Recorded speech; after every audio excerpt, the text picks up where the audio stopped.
Hello, नमस्कार दोस्तों। आज मैं आपको प्रोग्रामिंग का क्लास 1 चालू कर रहा हूं और ये एक सीरीज होगी। अगर आप रेगुलर ये क्लास 1, क्लास 2, क्लास 3 ऐसा हर क्लास का देखते रहेंगे तो मुझे लगता है कि आपको काफ़ी अच्छा प्रोग्रामिंग घर बैठे भी समझ सकते हैं। और बाकी कोई डाउट रहेगा तो वो आप कमेंट बॉक्स में या फ़ोन भी करके पूछ सकते हैं। तो आज मैं आप लोगों को बताने वाला हूं कि सिंपल हम लोग कैसे समझेंगे कि प्रोग्राम को हमें कब कितने ब्लॉक बनाने हैं, क्या लाइन लिखनी है, हम इसको समझते हैं। तो आप जैसा कि देख रहे हैं एक डायग्राम है। यहां से 2 mm की डिस्टेंस पे हमने एक पॉइंट लिया है ए। अब हमें यह समझना है कि ये टूल का पॉइंट है, इस टूल को मुझे ए पॉइंट पे लेके आना है। तो हमें देखना है कि हम लोग इसको किस किस तरीके से लेके आ सकते हैं और फिर हम जैसे लेके आएंगे तो हमें देखना है कि फिर हमें उसके लिए क्या लिखना पड़ेगा, वर्ड क्या होगा, एड्रेस क्या होगा।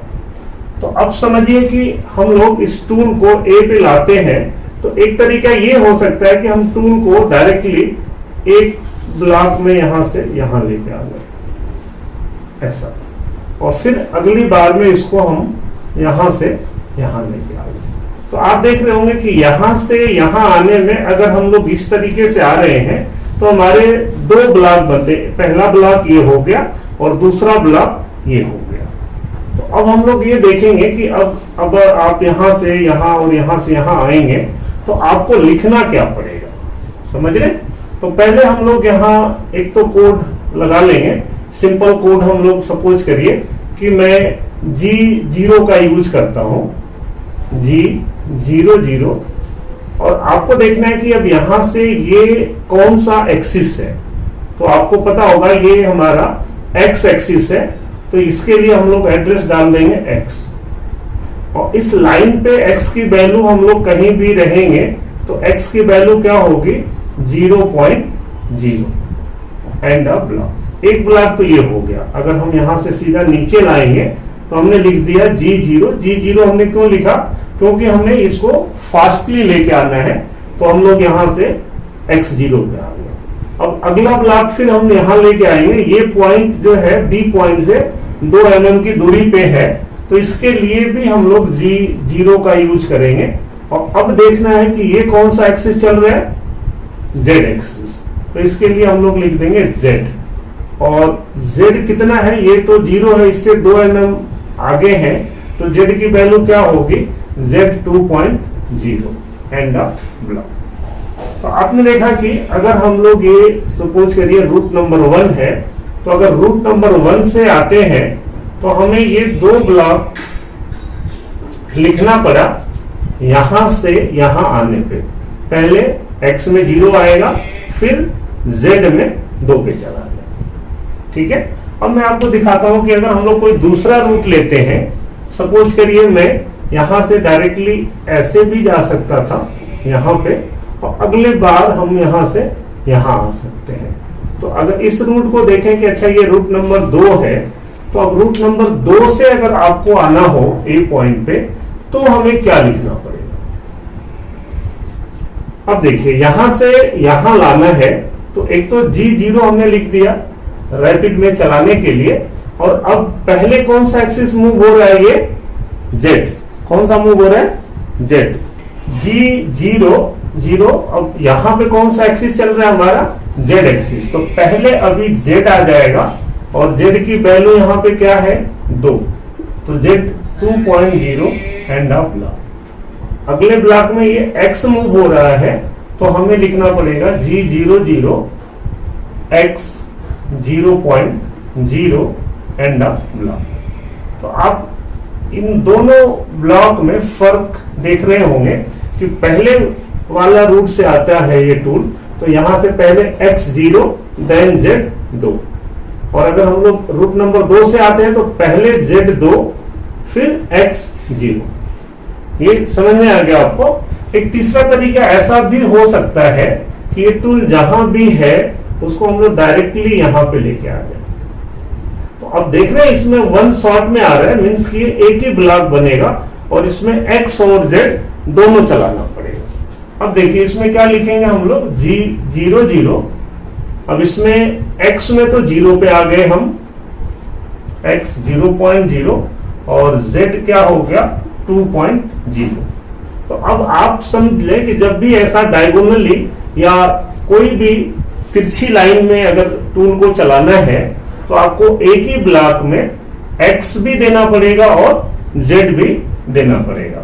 तो अगर हम लोग ऐसा कुछ भी लिखेंगे x 0 z 2, आप पहले z भी लिख सकते थे, बाद में भी x लिख दें तो भी कोई फर्क नहीं है, वो एक ब्लॉक में होना चाहिए। एक ब्लॉक में अगर आप कुछ भी लिखते हैं तो मशीन उसको वन शॉट में ही रीड करेगी।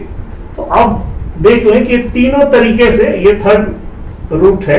तो हम पहले से लाएंगे तो क्या आपको लिखना है, दूसरे से आएंगे तो पहले क्या लिखना है, और तीसरे से आएंगे तो क्या लिखना है। अब डिपेंड करता है कि हम लोग किस रूट से इसको लेके आए। तो हम जब प्रोग्राम बनाते हैं दोस्तों तो हमें यह देखना होता है कि हम लोग टूल का पाथ ऐसा रखें कि जो टाइम भी कम ले और सेफ भी हो। तो आप देख रहे हैं कि ये जो रूट नंबर 3 है, या हम इसको यहां लेके आ रहे हैं, तो इसमें आपका टाइम भी कम लगेगा और सेफ भी ज्यादा है। तो हम लोग जब प्रोग्राम बनाते हैं तो इसी क्रम को देखेंगे और एक एक ब्लॉक, जैसे पहला ब्लॉक हमारा ये हो जाएगा, फिर यहां से यहां, यहां से यहां, यहां से यहां, ऐसे हम लोगों को टूल का पाथ बनाना होता है। तो चलिए मैं आपको अब इसको पूरा बना के देखते हैं कि अगर हमें A B C D इस पॉइंट पे आना है तो हम लोगों को ब्लॉक क्या बनाना पड़ेगा, फिर मैं आपको बताता हूं। चलिए अब हम लोग इस प्रोग्राम को बनाते हैं। तो अब देखिए मुझे A पे आना है तो हम लोग 1 और 2 ना चूज करेंगे पाथ, हम ये वाला फॉलो करेंगे, ये वाला हमारा करेक्ट है। तो अब हमें A पे आना है तो हम लोग क्या लिख देंगे, G00 X 0.0 Z 2.0 and a block. दोस्तों अभी ना हम केवल ब्लॉक बनाना सीख रहे हैं, इसलिए मैं अभी कोई आरपीएम नहीं, कोई टूल नंबर नहीं, कोई कूलेंट ऑन, अभी इसकी जरूरत नहीं है। वो मैं नेक्स्ट वीडियो में सब एक कंप्लीट प्रोग्राम बनाएंगे। अभी सिर्फ हम लोग समझ रहे हैं कि ब्लॉक कैसे लिखा जाएगा और क्या लिखा जाएगा। तो आप इस पे ध्यान दीजिए। ए पे आने के लिए हमने ऐसा लिख दिया। अब जब टूल ए से बी पे जाएगा तो टूल आपका आपके वर्क पीस से टच करेगा, तो उसमें हम लोग लिख देंगे G01। अब ये कटिंग मोड है तो G01 लिख दिया। अब आप देखिए कि ए से बी पे जाने पे कौन सा एक्सिस चल रहा है आपका, Z। तो अब हम लोग यहाँ एड्रेस में डाल देंगे Z, और Z की वैल्यू क्या है बी पॉइंट पे 0 ऐसा। अब फर्स्ट टाइम जब G0 से G01 में आएंगे तो हम लोग यहाँ पे चाहें तो फीड भी दे दें। मैं अभी केवल 1.5 का मैंने फीड दे दिया ताकि कटिंग करने के टाइम ये 0.15 की फीड से कटिंग करे। तो अब A से B पे Z एक्सिस चल रहा था, हमने Z लिख दिया, Z की वैल्यू 0 है।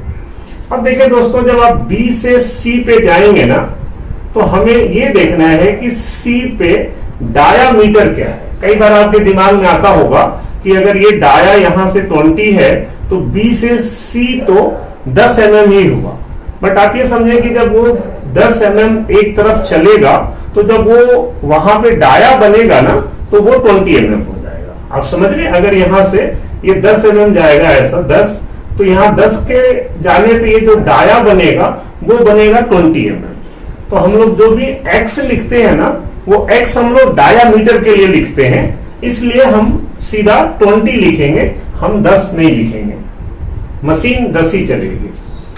तो अब हम लोग जब B से C पे जा रहे हैं तो आपको समझ में आ रहा है कि कौन सा एक्सिस है ये कौन सा एक्सिस होगा, यहां से x। तो फिर से C पे जाना है तो हम लिख देंगे G01 X। अब देखिए x का डायामीटर क्या है यहाँ पे 20, तो हम लोग यहाँ पे लिख देंगे 20.0। अब अगर हम लोग फीड दोबारा नहीं भी लिखेंगे तो वो उसी फीड से मशीन चलती रहेगी। क्लियर? अब देखिए जब टूल हमारा सी से डी पे जाएगा तो डाया तो चेंज हो नहीं रहा है, चेंज क्या हो रहा है, जेड की वैल्यू।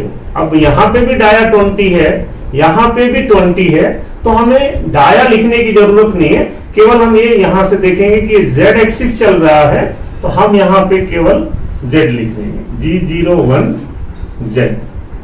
अब देखिए ये जीरो से हम चूंकि माइनस में जा रहे हैं, यहां से इधर थे तो हम लोग प्लस में थे, हम यहां पे थे तो +2 था, यहां पे 0 था। अब इससे इधर आएंगे तो जेड की वैल्यू क्या हो गई, -10, क्योंकि ये यहां से जो वैल्यू है ना वो माइनस में 10 है, तो हम लोग लिख देंगे G01 Z -10 एंड ब्लॉक। अब देखिए दोस्तों जब आप D से E पे जाएंगे ना तो D से E पे जाने में आपका दोनों एक्सिस चल रहा है, आप समझ रहे, यहां केवल एक एक्सिस था, यहां पे भी एक था, यहां पे भी एक ही है, बट यहां से D से E में दोनों एक्सिस चल रहा है।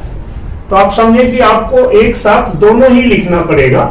यहां से ये वैल्यू भी हम लोग जो डालेंगे तो ये Z -15 भी जा रहा है 10 से, और X में 30 भी जा रहा है, तो हम लोग यहां पे लिखेंगे इसके लिए G01, X में तो ये 30 हो गया, और Z में कितना होगा, Z -15 होगा।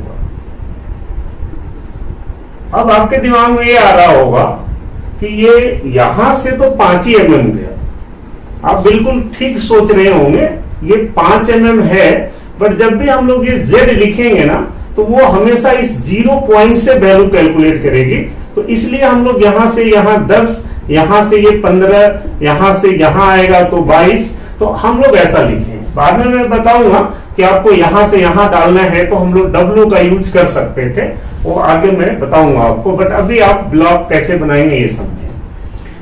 आपने देखा कि जब हम लोग D से E पे आए तो एक साथ में X भी डालना पड़ा और Z भी। अब टूल क्या करेगा, यहां से दोनों एक्सिस एक साथ यहां आ जाएगा, ठीक है। अब जब हम लोग E से F पे जाएंगे तो फिर से कौन सा एक्सिस है, ये Z एक्सिस है, तो आपको लिखना है यहाँ पे G01 Z माइनस, आप देख रहे हैं Z की वैल्यू क्या हो गया 22, तो Z -22 आ गया। अब जब F से G पे जाएंगे, दिख रहा है आपको, F से G फिर से X मूव हो रहा है, और यहाँ पे डायामीटर कितना है, तो ये हमारा डायामीटर 40 है, हम लोग यहाँ पे लिख देंगे G01 X 40। तो अब आप समझे कि ये आपका इस कंपोनेंट के लिए ये ब्लॉक हो गया। अब अगर इसी को प्रोग्राम में चलाना होगा तो हम लोग इसके पहले RPM, टूल नंबर, डिफरेंस में भेज दिया, कुछ भी सीक्वेंस नंबर डाल देंगे, और इसके बाद भी हम जो भी डालना है डाल देंगे। तो आप समझे दोस्तों कि अब यहां तक हम लोग G पे आ गए। अब अगर यहां से पीछे जहां भी जाना होगा तो फिर से उसको हम लोग G0 लिख करके आप जहां भी जाना चाहें, सपोज करिए मैं X200 लिख दूं, Z100 लिख दूं, कुछ भी दे सकते हैं आप। फिर यहाँ पे हम लोग इसको ऑप्शनल स्टॉप वगैरह लगाएंगे, मैं आगे बताऊंगा। आपने केवल ये ब्लॉक समझना है कि इस तरीके से अगर टूल को लेके जाना है तो हमें क्या लिखना पड़ेगा। तो दोस्तों आप ये बताना कि ये आपको अच्छे से समझ में आ गया क्या। अगर अभी भी कुछ डाउट्स है तो आप कमेंट्स बॉक्स में उसको जरूर लिखना, या फोन भी कर सकते हैं आप टाइम देख करके, तो मैं आपको जरूर इसको समझाऊंगा। धन्यवाद दोस्तों।